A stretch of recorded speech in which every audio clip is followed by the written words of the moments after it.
Et coucou à tous, aujourd'hui on va découvrir Tainted Grail The Fall of Avalon. Les développeurs m'ont envoyé le jeu sans que je demande quoi que ce soit, je savais pas trop à quoi m'attendre et franchement je suis pas déçu. On démarre évidemment avec la création d'un personnage, même si on peut pas faire des fantaisies incroyables, j'ai créé un personnage qui a l'air un peu malade, regardez-moi ce visage, faut vite qu'il aille aux toilettes. Mais c'est pas dans les toilettes qu'on démarre, c'est dans une prison. Dans cette cellule, un homme vient et nous pose des questions, ce qui permet de créer notre lore et surtout de choisir nos compétences. J'aime bien cette manière de faire, Kingdom Come Deliverance 2 a fait la même chose et je trouve ça organique et bien foutu. Bon, ensuite ce mec nous explique que l'ancien détenu de cette cellule a pris cher, a priori il y a des petits morceaux de son crâne dans les murs, ah chacun sa déco hein, mais qui fait le malin se prend une flèche dans le crâne, et ouais mon gars, un mystérieux rôdeur vient et nous libère. Quelle aubaine. Je déshabille donc mon ancien tortionnaire en ne laissant que son pagne en peau en guise de vêtements, et me voilà libéré dans de sinistres dédales. Mais avant ça...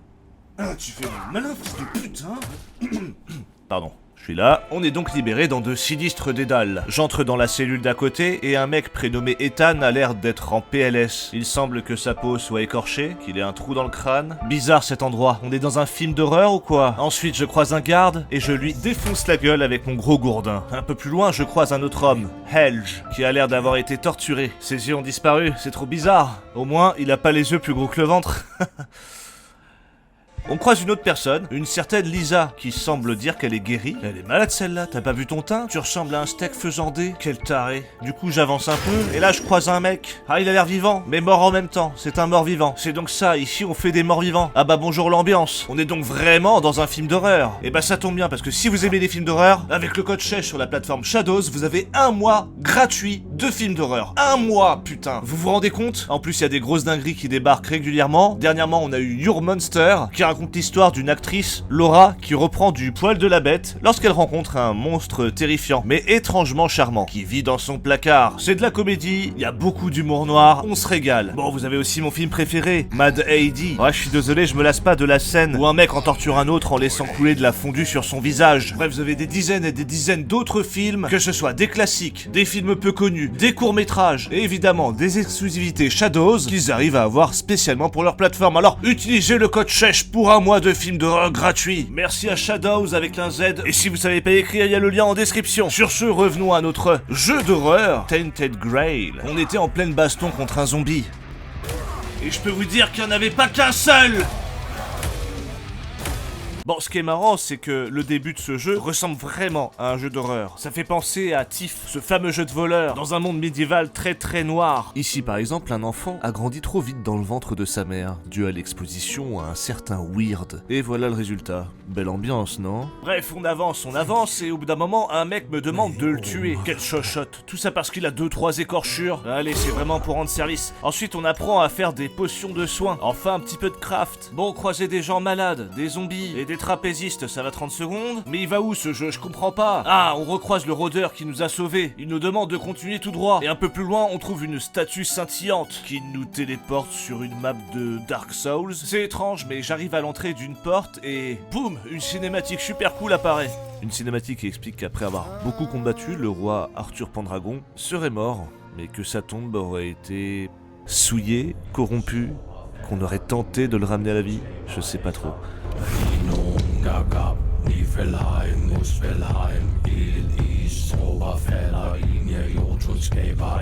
Et on se refait téléporter dans un endroit ultra bizarre dans lequel on ramène à la vie le roi Arthur Pendragon. I am Arthur Pendragon. Parce qu'a priori en nous on aurait un fragment de son âme. Mais bon, c'est pas suffisant et du coup, il redisparaît. Cela dit, on a toujours un fragment de son âme qui nous donne des pouvoirs, comme par exemple créer des ponts. Et oui, le roi Arthur, c'est le roi du BTP. On arrive à sortir et l'aventure commence enfin. Tout d'abord, il faut savoir que le jeu n'est pas aussi linéaire que ce que le début prétend, puisqu'on peut faire des camps à peu près où on veut, pour se reposer, cuisiner ou discuter avec mon pote le roi Arthur. Vous pouvez aussi monter votre niveau et vous attendez pas à un petit arbre de talent. Ici on est quand même pas mal rodé, il va falloir s'optimiser et faire un bon build si vous voulez avancer, parce que vraiment le jeu n'est pas facile. On arrive donc dans un monde rempli de loups géants, de zombies. Et putain, c'est quoi ça encore? Des griffons. Bon bah d'accord hein. Ah, je vois des humains au loin, ça doit certainement être des alliés, non? Avec toutes les bestioles qui traînent. Eh ben non, putain de merde. Est-ce qu'il y a pas un truc qui nous veut du bien dans ce monde? Ah, je vous ai pas dit, j'ai aussi le pouvoir de ralentir le temps. Alors le cooldown est très très long, mais franchement ça aide bien à faire le ménage. Bon par contre je vous préviens, évitez d'attaquer tous les PNJ dès le début du jeu, ça va vous faire bizarre. Ah bah oui. Bon, tout ça c'est très sympa, mais au bout d'un moment, je rejoins une ville. Putain, enfin un endroit où tout ce qui bouge n'a pas envie de me tuer. Alors évidemment, on va faire le plein de quêtes, et je visite, je me repose, et je fais un peu de craft, de la forge précisément. C'est quand même rigolo de passer d'un jeu ultra linéaire, parce que vraiment, dans les couloirs au début, vous allez y passer un moment, à un jeu assez ouvert, assez permissif, avec du craft et des quêtes dans des donjons perdus, avec des squelettes et tout. J'arrive d'ailleurs devant un nécromancien. Putain, mais ils nous ont déjà assez fait chier sur Oblivion, là, laissez-moi tranquille. Et oh, il invoque des squelettes. Et bah, vous savez quoi? Après l'avoir battu, je peux aussi invoquer des squelettes. C'est pas beau ça? Vraiment, préparez-vous. Le monde de Titan Grail est très dangereux. Notamment la nuit. Attention à vos culs parce que putain, tout devient très méchant. Même les bandits qui sont déjà méchants se font posséder pour être encore plus forts. Vraiment, ce jeu, c'est un mélange bâtard entre The Witcher, avec son craft de potions très important, un Souls pour le côté stuff qu'on peut mettre en fonction des stats, gestion du poids pour plus ou moins se mouvoir, et évidemment les feux de camp. Bon, évidemment, on a tout ce qui est classique dans les RPG occidentaux, mais on a aussi du Pokémon. Et oui, c'est pas une blague, j'ai trouvé un œuf que j'ai dû garder sur moi et avec lequel j'ai dû faire 5000 pas pour qu'évidemment il éclot. Et voilà, j'ai un petit monstre avec moi. Ah. Bon, sinon niveau craft on n'aura pas que de la forge, hein, même si forger des armes et armures est très important. On devra aussi creuser de temps en temps pour découvrir des trésors, alors ne partez jamais sans une pelle. Fait amusant, vous devrez aussi faire des dessins si vous voulez prendre un screenshot.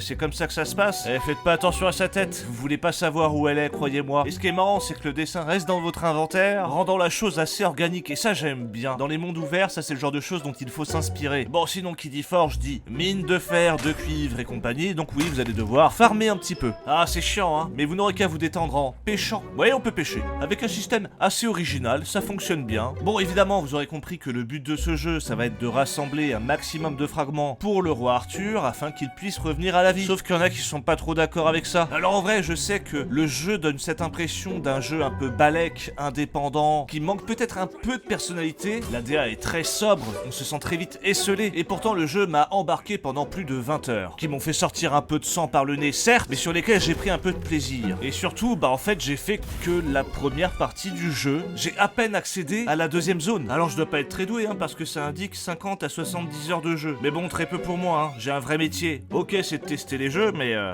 en vrai, faut que j'embauche des gens pour jouer à ma place, hein, comme Elon Musk. Enfin voilà, ce Tainted Grail est plutôt une bonne surprise. Pour les gens qui cherchent un bon RPG occidental, teinté d'une ambiance un peu Souls, ça peut vraiment vous plaire. En plus, vous avez un petit peu de Theorycraft sympa. Non, en vrai, belle découverte, je suis assez content d'y avoir joué parce que putain, il me donnait pas envie. En plus, c'est parfait pour les gens un peu aigris qui en ont marre de l'été, le soleil, les gens en t-shirt là qui sont contents, heureux là, qui font la fête. Quelle horreur. Par contre, juste, si vous l'achetez, préparez-vous à en chier parce que vraiment, il est pas facile. Ce putain de boss là, il m'a cassé les couilles. Alors oui, j'aurais pu m'allier avec lui, ce qui m'aurait évité ce combat extrêmement dur. Surtout qu'il est un peu bugué, putain. Je suis dans son dos et il arrive à me tuer. C'est quoi cette blague là? Je vous jure, je suis resté au moins 2 heures contre ce boss, il m'a pété les couilles. Mais avec mes potes diablotins, j'ai réussi à le défoncer. Sauf que c'est pas fini, parce que t'as ses potes qui rappliquent après. Mais bon, le plus dur est fait. Et oui, comme je vous l'ai dit avant, vous avez des choix à faire. Et des choix vraiment cruciaux, qui vous concernent vous et la perfide Albion. Bon, ça c'était une mise en bouche, mais après j'ai commencé à faire un pas dans la deuxième zone.